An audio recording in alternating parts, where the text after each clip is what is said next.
Hello everybody, welcome po sa channel natin. So, this is my first vlog sa channel na to and I am Agent Party as ang ngalan ng ating channel. So, welcome kayo lagi sa channel natin. So, this channel is designed para po ma-educate natin ang mga Filipinos about investments and trading. So, but for the meantime, we're going to start muna sa stocks. No? So, let me share to you the what is stocks all about para maunawan natin siya ng lubos before tayo mag-trade and mag-invest. No? Ano ganito? Okay, so yeah. So let me discuss po understanding the stocks. Okay, so this is presented by yours truly, Agent Marty. Okay, so what is stocks? So si stocks po, this is also called as shares or equities. Represent ownership in a company. So sa stocks po, ang ginagawa po dito, kapag bumili ka po ng stock sa isang company, kumbaga, isa ka na din sa may-ari ng company. So sinishare po ng company yung ownership sa inyo through stocks. Okay? So, whenever you buy a stock, you are buying a small part of that company. So, kapag bumili ka ng stock sa isang company, parang ano mo na din siya, pagmamay-ari mo na din siya. Depende sa parte na binili mo. Okay, so yan po sa stocks. So, ito naman yung question natin. Bakit ang companies bumibili ng stocks? Ay, sorry. Why companies nagbebenta ng stocks? Bakit sila nagbebenta ng stocks? Okay, so number one, ito yung mga possible reasons. Number one, to raise capital. So, kaya sila nagbebenta ng stocks, number one, tumaas yung puhunan nila. So, kapag mataas ang puhunan, syempre, mas malaki yung kikitain ng isang kumpanya. So, when a company sells stocks, it gets cash from investors. So, yung mga investors natin ay nagkakaroon sila ng dagdag puhunan. Okay, so saan nila ginagamit yung pera? Let's say, bumili ako ng stock sa isang company. Let's say, Jollibee. Bumili ako ng stock sa kanila.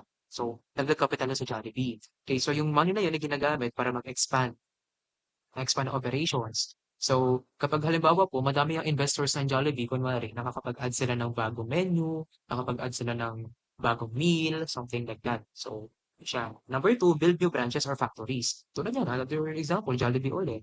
Diba? Kasi ang Jollibee, madami silang branches nationwide, patuloy sila nag-expand. At hindi lang yan sa Pilipinas, sa ibang bansa pa.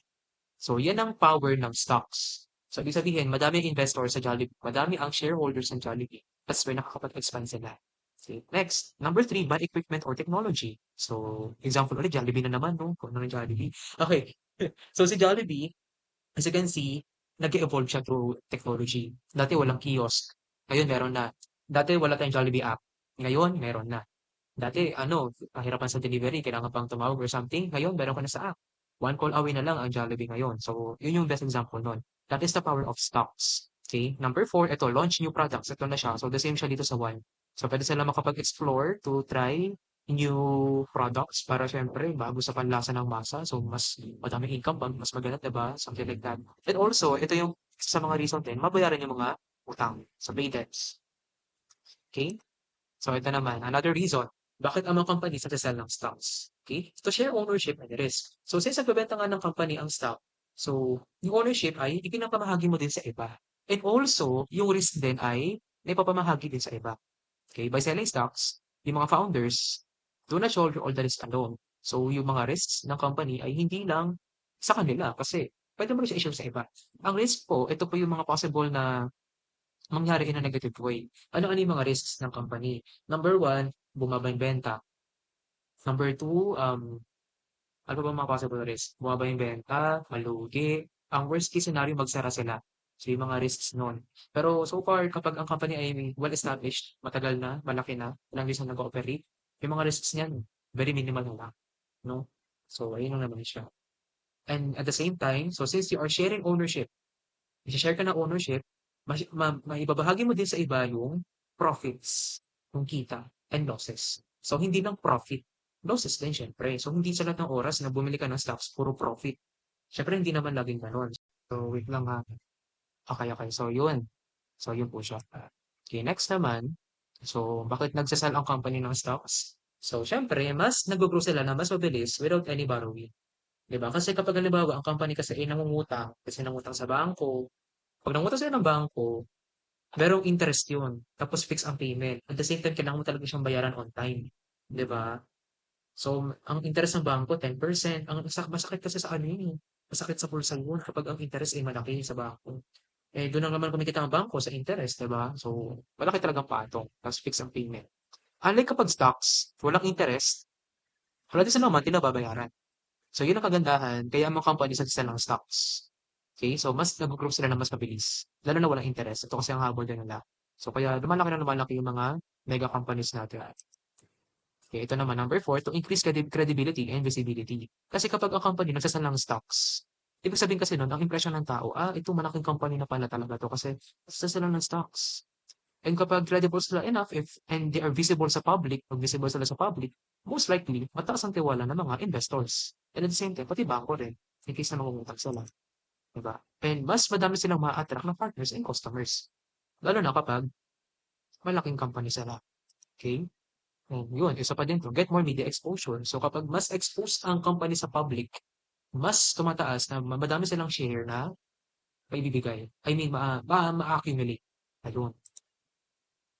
Number 5, to reward founders and early investors. So maganda rin 'to, no? So kung halimbawa, yung mga early founders, yung mga bumili ng stocks nung umpisa pa lang, pwede silang magbenta ng part ng kanilang shares.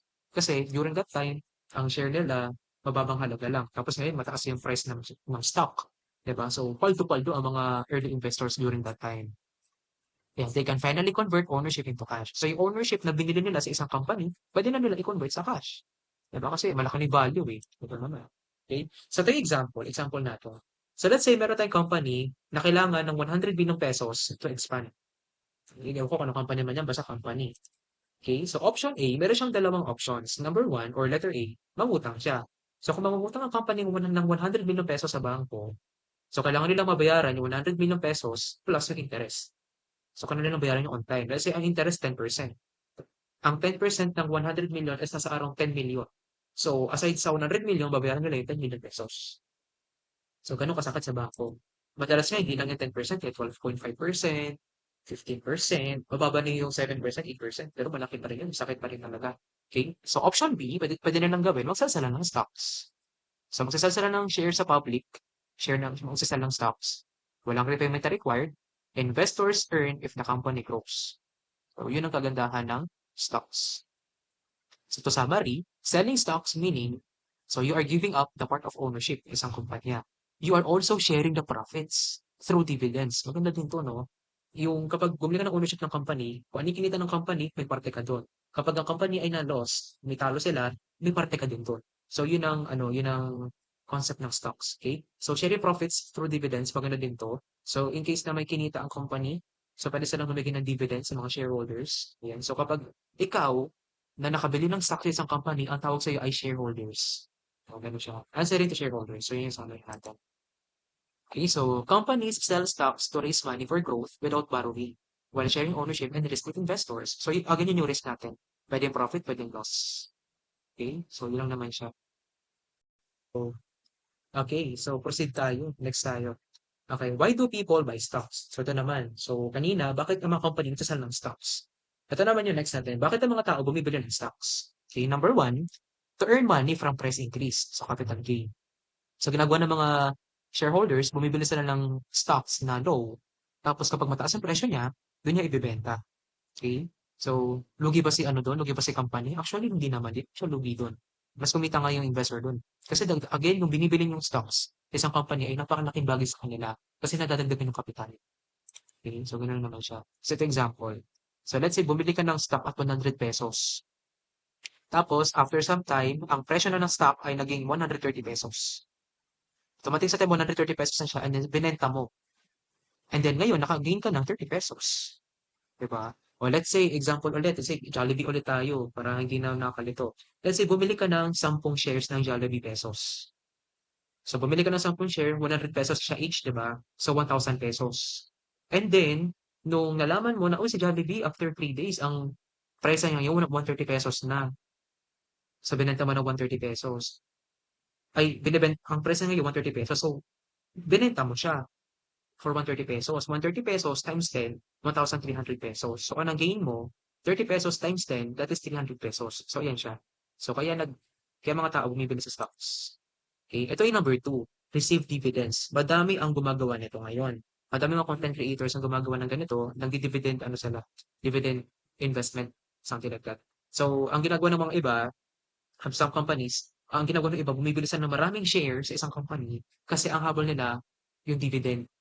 Which is, okay naman, pero kailangan pa rin ano yan, kailangan pa rin pag-aralan at hindi siya, one size fits all. Okay? So, ano yung dividend? So, yung dividend po kasi guys, ano siya, yung kinita ng company na galing sa stocks. Kasi may profit ang company through stocks. Dinidistribute niya po yan sa mga shareholders. Let's say ang company kumita ng 5 million. Tapos ang mga shareholders ay let's say nasa 100,000. So, i-distribute yun. Actually, hindi yun sa number of shareholders eh. Depende sa number of stocks eh. Actually, ganun yung kinocompute eh. Ayun siya. Okay? So, yun nga. Ang some companies, nag-share sila ng profit. So, yung kinita ng company, sinishare nila sa mga shareholders, which is tayo. Kung bumili ka na yung share sa kanila, it's just called a dividend. So, kadalasan ng mga dividend, nagbabarya yan. Depende talaga yan sa ano. Depende sa company. Merong 0.5 cents, 0.5 pesos, 1 pesos, 48 pesos, 15 pesos. Depende sa company. Ito example.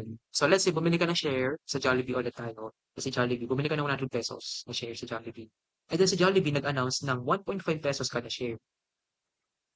So si Jollibee kumita. So gusto ko i-share sa inyo itong kinita namin. So ito siya. Parang extra income, parang pamigay.